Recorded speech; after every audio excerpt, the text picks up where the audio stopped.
Hello friends, welcome back. Now we are going to start with the fourth topic of business environment, that is the dimensions of business environment.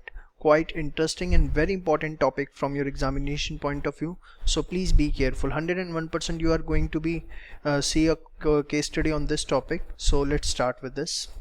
See, जब हम बात करते हैं business environment dimensions की, तो जो business environment dimensions हैं, इसका मतलब क्या होता है? बिजनेस एनवायरनमेंट डायमेंशंस का मतलब होता है कि बिजनेस एनवायरनमेंट के कौन कौन से डिफरेंट पार्ट्स हैं. एक एक करके हम सारे के सारे पार्ट डिस्कस करने जा रहे हैं बेटा. सबसे पहला पार्ट आता है हमारे पास इकोनॉमिक एनवायरनमेंट. इकोनॉमिक एनवायरनमेंट का मतलब क्या होता है? देखो, इकोनॉमिक एनवायरनमेंट का मतलब होता है इकोनॉमिक कंडीशंस जिसके अंदर इकोनॉमी ऑपरेट करे. एग्जाम्पल के तौर पे सर, देखो इकोनॉमी की कंडीशन किन किन चीज़ों से पता लगती है. अब हम इकोनॉमिक्स पढ़ चुके हैं, हमें ये बात पता होनी चाहिए. देश का जीडीपी क्या चल रहा है, देश का नेशनल इनकम कितना हाई है. आप कहते हो यूएसए की इकोनॉमी इंडियन इकोनॉमी से स्ट्रांग है, क्यों? क्योंकि वहाँ नेशनल इनकम हाई है, पर कैपिटा इनकम हाई है. इंडिया में कंपैरेटिव उतना नहीं है. आप कहते हो इंडियन इकोनॉमी जो है बांग्लादेश की इकोनॉमी से बेटर है, क्योंकि कंपैरेटिवली यहाँ नेशनल इनकम हाई है, पर कैपिटा इनकम हाई है.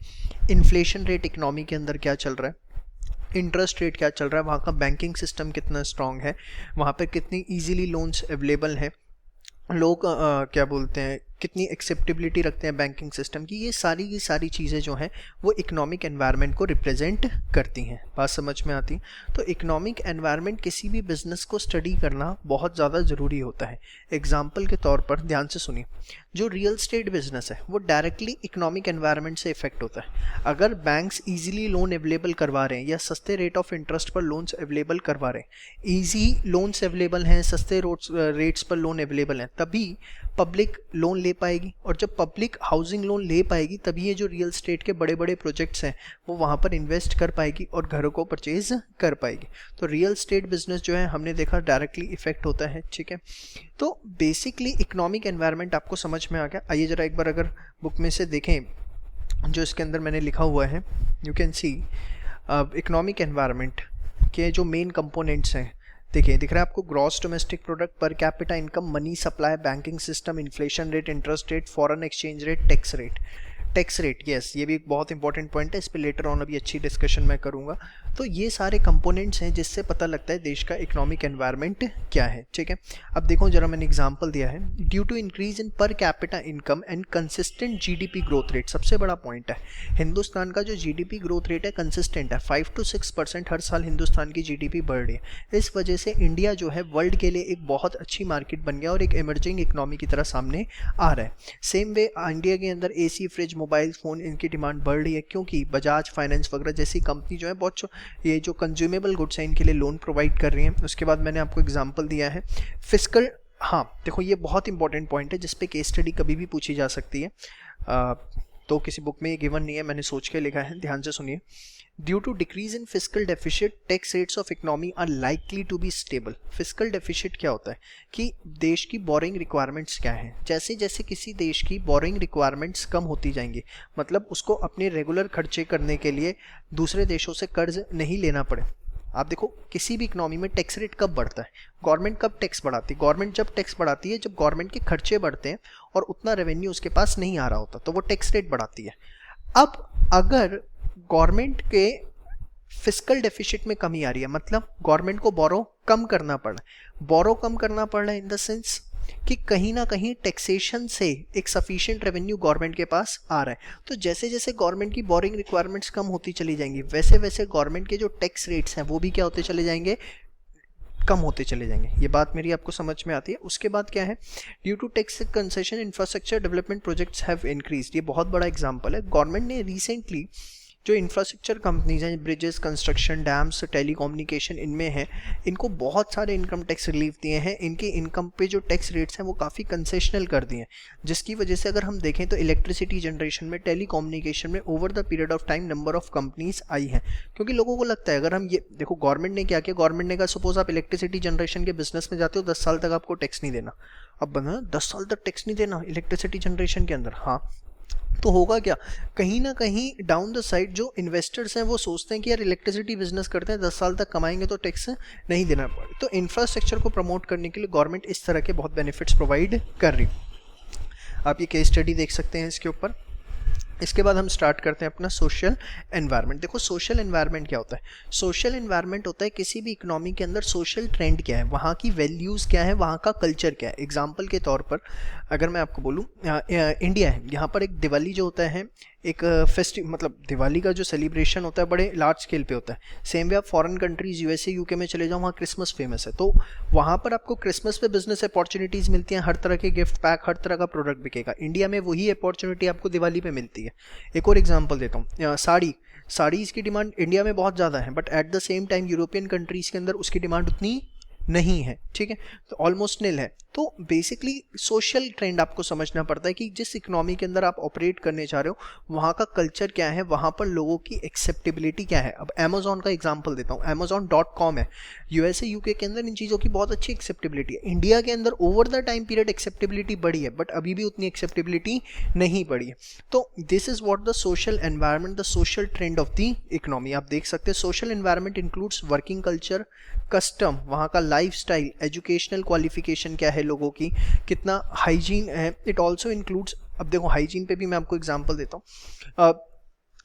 देखो आप यूएसए, मतलब यूएसए यूके कंट्री के अंदर पैकेज्ड फूड या ऑर्गेनिक फूड की डिमांड बहुत ज़्यादा है, लोग उस पर पैसा खर्च करते हैं क्योंकि उन्हें they are well aware of this कि हेल्थ इश्यूज से रिलेटेड जितनी भी प्रॉब्लम हो सकती हैं अगर अनहाइजीनिक फूड हम लेते हैं। बट शायद इंडिया में अभी उतनी अवेयरनेस नहीं है जितनी होनी चाहिए, तो इन चीज़ों की भी इतनी डिमांड भी नहीं है। आप देखो वही सारे एग्जांपल जो मैंने आपको बताए हैं।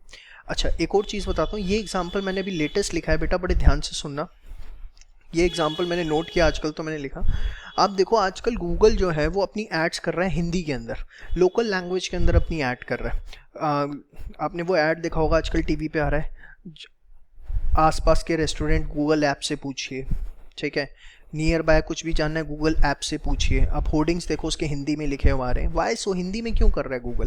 देखो गूगल को भी समझ में आता है कि इंडिया की जितनी भी एजुकेटेड पॉपुलेशन थी वो हम टारगेट कर चुके हैं, ठीक है, गूगल को उनको ऑलमोस्ट टारगेट कर चुका है। अब इंडिया को गूगल जैसी कंपनी जो कि इंडिया का ऑलमोस्ट 99.9% पॉपुलेशन को टारगेट कर चुके हैं, एजुकेटेड पॉपुलेशन को टारगेट कर चुके हैं, अगर अब उसको अपना और कस्टमर बेस बढ़ाना है तो उसे अब जो अनक्वालिफाइड है, या मैं कहूँ उतना वो इंग्लिश की तरफ उनका झुकाव नहीं है, उनको टारगेट करना पड़ेगा। तो अब देखो गूगल जो है अपना ऐड हिंदी में कर रहा है, और हिंदी में भी वो इस चीज़ पे ज़्यादा फोकस कर रहा है कि आप गूगल ऐप से पूछिए, आपको जो जानना है वो गूगल ऐप से पूछो, मतलब सीधे वॉइस पे वो कहता है इस माइक के बटन को दबाएं और वहाँ पर अपना क्वेश्चन पूछे, क्योंकि उन्हें पता है जो अनक्वालिफाइड पीपल है ओके दे कैंट टाइप, ठीक है, they can't operate, but at least they can press the button and they can say कि आसपास कौन से रेस्टोरेंट है, ठीक है। तो सीधी सी चीज़, इस चीज़ को वो टारगेट करते हुए अपना कस्टमर बेस बढ़ाने की कोशिश कर रहा है। जब उसने सोशल कल्चर को समझा हिंदुस्तान के कि yes people want to use the internet, everyone want to use the internet, चाहे वो कोई भी है, बट इसमें काफ़ी ऐसे लोग हैं जो उतना एक्सपीरियंस नहीं रखते हैं, या मैं कहूँ उतनी नॉलेज नहीं रखते हैं, तो उसने बड़ा एक सिंपलीफाई करके उसका ऐड बनाया। देखिए, in India one of the largest MNC Google has started advertising in local language. Why? Almost all the literate people India are using Google services. Google is working as monopolist in India. However, to further increase the market share, it needs to target illiterate people as well. Therefore, it has launched the campaign Google app से पूछो इन local languages, ठीक है बेटा। फिर एक case study है, इसको आप जरूर देखिएगा।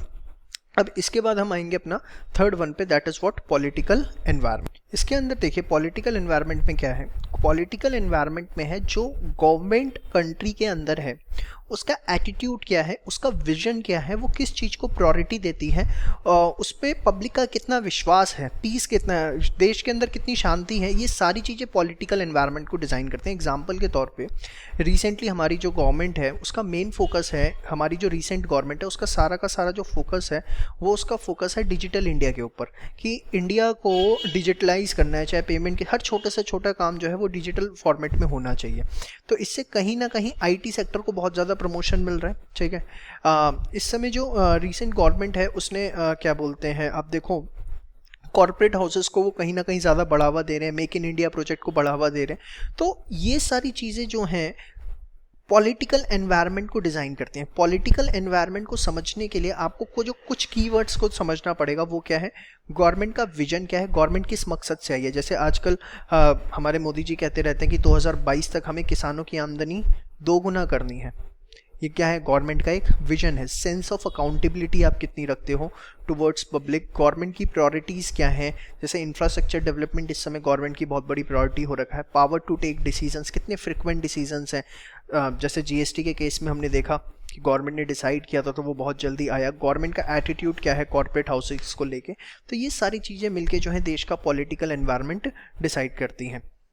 इसके एग्जाम्पल्स अगर आप देखो, due to favourable working conditions and political stability, make in India project और Indian government is getting huge response. ये केस स्टडी आप कर लीजिए प्लीज। इसके बाद आता है बेटा आपका लीगल एनवायरनमेंट। लीगल एनवायरनमेंट बहुत इंपॉर्टेंट है, ध्यान से देखो। लीगल एनवायरनमेंट का मतलब क्या होता है कि फ्रीडम प्रोवाइडेड और restrictions imposed by the law.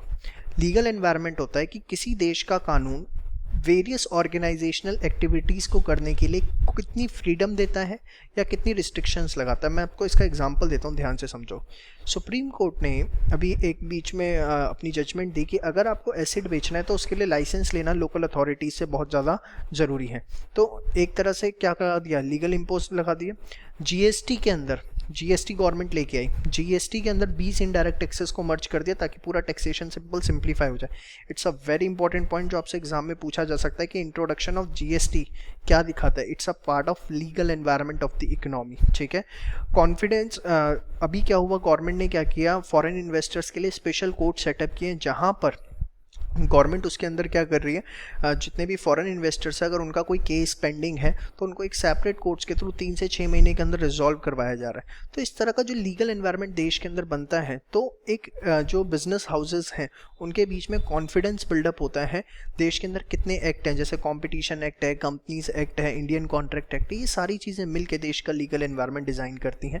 यहाँ पर मैं आपको एक बात बताना चाहूँगा, it's a very very important point. देखिए, देश में अगर कोई भी नया कभी टैक्स सिस्टम आता है, that's a legal environment, but उस टैक्स सिस्टम के अंदर टैक्स रेट क्या है, that's a economic issue. For example GST आया, it's a legal environment, but GST के रेट्स क्या हैं, 12%, 28%, कल दिन कम होते हैं, ज़्यादा होते हैं, दैट्स अ इकोनॉमिक एनवायरनमेंट। तो ये मैंने ऑथर नोट के अंदर लिखा हुआ है, deciding tax rate is economic matter whereas taxation laws are legal matter, ठीक है बेटा। इसके बाद ये आप पढ़ लीजिएगा। इसके बाद हमारे पास आता है बेटा टेक्नोलॉजिकल एनवायरनमेंट। टेक्नोलॉजिकल एनवायरनमेंट जैसा कि नाम से ही पता लगता है कि इनोवेशंस कितनी है, रिसर्च कितनी है, डेवलपमेंट कितनी है, ये सारी मिलकर क्या डिफाइन करती हैं, technological environment. Technological environment include technological research and development, innovation and practices in performing various organisational activities. अगर आप इसके एग्जांपल आते हैं, देखिए सबसे पहला एग्जांपल हमारे पास आता है 4G। With the introduction of 4G internet facility in India, all the cell phone manufacturing companies need to manufacture 4G supported format. आप देखो ना 4G आ गया, अगर आपको कोई 3G फोन मार्केट के अंदर मिल रहा है उसकी वैल्यू क्या हो गई, 0। आपका फोन अगर 4G सपोर्टेड है तभी वो मार्केट में चलेगा, अदरवाइज नहीं चलेगा। हो गया टेक्नोलॉजिकल डेवलपमेंट। 5G आ जाएगा तो 5G सपोर्टेड होना चाहिए तभी आपका फोन चल सकता है, अदरवाइज नहीं चलेगा। It has become compulsory for the organisation to have presence on internet. आज के टाइम पर देखो कोई भी बिजनेस हो, आप छोटे से छोटा बिजनेस कर रहे हो, इंटरनेट प्रेजेंस होनी जरूरी है। अगर आपको आज चंदन सर के बारे में पता लगता है, सबसे पहले आप गूगल सर्च करोगे है कौन भैया ये, जरा मतलब आप कोई भी छोटा सा बिजनेस देखो। तो ये सारी चीज़ें क्या है, टेक्नोलॉजिकल डेवलपमेंट्स है। काफ़ी सारे बिजनेस हाउसेज में आजकल प्रोडक्शन एक्टिविटीज़ जो है वो रोबोट्स परफॉर्म कर रहे हैं, ठीक है। ये ऑनलाइन टेक्निक देखो, कभी ऐसे नहीं पढ़ाया बट आज एक तरीका आ गया कि आप इससे ऑनलाइन इंटरेक्ट कर सकते हो स्टूडेंट्स के साथ, ये भी टेक्नोलॉजिकल एनवायरनमेंट है। तो बेसिकली आने वाले वक्त के अंदर इलेक्ट्रॉनिक कार्स आएंगी, पेट्रोल रिप्लेस हो जाएगा। फ्रांस ने तो इनफैक्ट कर भी दिया कि 2040 के बाद वहाँ पे कोई डीजल पेट्रोल की कार नहीं चलेगी। अभी 3-4 महीने पहले आया था, 2040 के बाद वहाँ कोई डीजल पेट्रोल बेस्ड कार नहीं। तो it's again what a technological environment. तो 5 तरह की डायमेंशंस है मोटा मोटा, फटाफट रिवाइज करते हैं बेटा। इकोनॉमिक कंडीशन कैसे पता लगती है, GDP, per capita rate, inflation rate, banking system. Social, वहाँ के ट्रेंड्स क्या है, कल्चर्स क्या है, वैल्यूज़ क्या है, लोगों की क्वालिफिकेशन लेवल क्या है। पॉलिटिकल, गवर्नमेंट की प्रायोरिटी क्या है, लोगों का कितना विश्वास है गवर्नमेंट के अंदर, उसके प्रायोरिटीज़ क्या हैं, वो किस चीज़ को आगे लेके चलती हैं। लीगल एनवायरनमेंट, कितनी लीगल रिस्ट्रिक्शंस लगती हैं, कितनी फ्रीडम प्रोवाइड की जाती है। फिर उसके बाद आता है आपका क्या बोलते हैं, लास्ट इज टेक्नोलॉजिकल, कि टेक्नोलॉजिकल इम्प्रूवमेंट कितनी उस देश के अंदर है, वहाँ पर कितने लोग टेक्नोलॉजी को एक्सेप्ट करते हैं और कितनी जल्दी एक टेक्नोलॉजी आउटडेटेड होती है, दैट्स टेक्नोलॉजिकल। सारे एग्जांपल विद केस स्टडीज़ मैंने नीचे आपको दिए हैं बुक में से, एक बार आप इसे गो थ्रू कर लीजिए, कोई प्रॉब्लम नहीं आएगी। And keep sharing the videos, and पसंद आई तो लाइक करनी है। समझ में आई बात? Thank you so much.